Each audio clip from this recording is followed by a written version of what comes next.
ಗದಗ ಜಿಲ್ಲೆ ರೋಣ ತಾಲೂಕು ಯೋಜನಾ ಕಚೇರಿಯಲ್ಲಿ ಈ ದಿನ ಶ್ರೀ ಕ್ಷೇತ್ರ ಧರ್ಮಸ್ಥಳ ಗ್ರಾಮೀಣ ಅಭಿವೃದ್ಧಿ ಯೋಜನೆಯ ಶೌರ್ಯ ಕಾರ್ಯಕ್ರಮದ ಸಂಯೋಜಕರ ಮತ್ತು ಘಟಕ ಪ್ರತಿನಿಧಿಗಳ ಕೋರ್ ಕಮಿಟಿ ಸಭೆಯನ್ನ ನಡೆಸಿದ್ರು. ಸಭೆಯ ಉದ್ಘಾಟನೆಯನ್ನ ಜಿಲ್ಲಾ ನಿರ್ದೇಶಕರಾದಂತಹ ಶ್ರೀ ಕೇಶವ ದೇವಾಂಗ ಅವರು ದೀಪ ಪ್ರಜ್ವಲನೆ ಮಾಡಿ ಉದ್ಘಾಟನೆ ಮಾಡಿ ಮಾತನಾಡಿ, ಸಮಾಜದಲ್ಲಿ ಯಾವುದೇ ನೈಸರ್ಗಿಕ ವಿಪತ್ತುಗಳಾದ ಭೂಕಂಪ, ಸುನಾಮಿ, ಮಳೆ ಪ್ರವಾಹ ಎದುರಾಗಿ ಗುಡ್ಡ ಕುಸಿತ ಸಂಭವಿಸಿದ ಸಂದರ್ಭದಲ್ಲಿ ಘಟಕದ ಸದಸ್ಯರು ತುರ್ತು ಸೇವೆ ನೀಡಿ ವಿಪತ್ತಿನಲ್ಲಿ ಇರುವ ಜನರ ಜೀವ ಉಳಿಸುವುದು ಘಟಕದ ಸ್ವಯಂ ಸೇವಕರ ಕರ್ತವ್ಯ ಎಂದು ತಿಳಿಸಿದರು.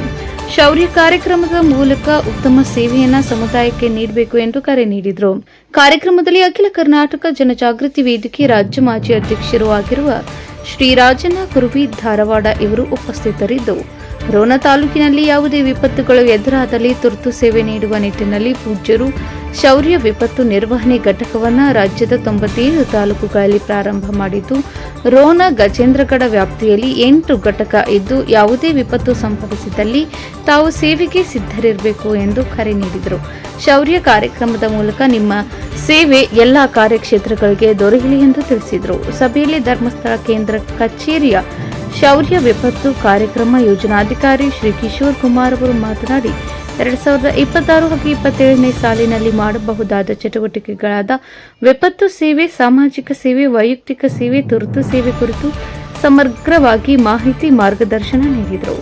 ರೋಣ ತಾಲೂಕಿನ ಯೋಜನಾಧಿಕಾರಿಗಳು ಶ್ರೀ ಮಹಾಬಲೇಶ್ವರ ಪಟ್ಗಾರ್ ಮಾತನಾಡಿ, ಘಟಕದ ಸದಸ್ಯರ ನಿರ್ವಹಣೆ, ದಾಖಲಾತಿ ನಿರ್ವಹಣೆ, ಘಟಕದ ಪ್ರತಿನಿಧಿ ಸಂಯೋಜಕರು, ಮೇಲ್ವಿಚಾರಕರ ಜವಾಬ್ದಾರಿ ಹಾಗೂ ಘಟಕದ ವಿವಿಧ ಸಾಮಗ್ರಿ ಬಳಕೆ ಕುರಿತು ಮಾಹಿತಿ ನೀಡಿದರು.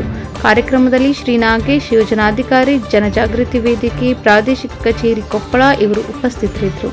ಕಾರ್ಯಕ್ರಮದಲ್ಲಿ 8 ಘಟಕ ಮೇಲ್ವಿಚಾರಕರು, 8 ಘಟಕ ಸಂಯೋಜಕರು, ಘಟಕ ಪ್ರತಿನಿಧಿಗಳು, 24 ಮಂದಿ ತುರ್ತು ನಿರ್ವಹಣೆ ಸದಸ್ಯರು ಉಪಸ್ಥಿತರಿದ್ದು, ಕಾರ್ಯಕ್ರಮದಲ್ಲಿ ಶ್ರೀ ಹಾಲೇಶ್ ಮೇಲ್ವಿಚಾರಕರು ನಿರೂಪಣೆ ಮಾಡಿದ್ದು, ಖಾದರ್ ಮೇಲ್ವಿಚಾರಕರು ಸ್ವಾಗತಿಸಿದರು. ಕವಿತಾ ಮೇಲ್ವಿಚಾರಕರು ವಂದನಾರ್ಪಣೆ ಮಾಡಿದರು.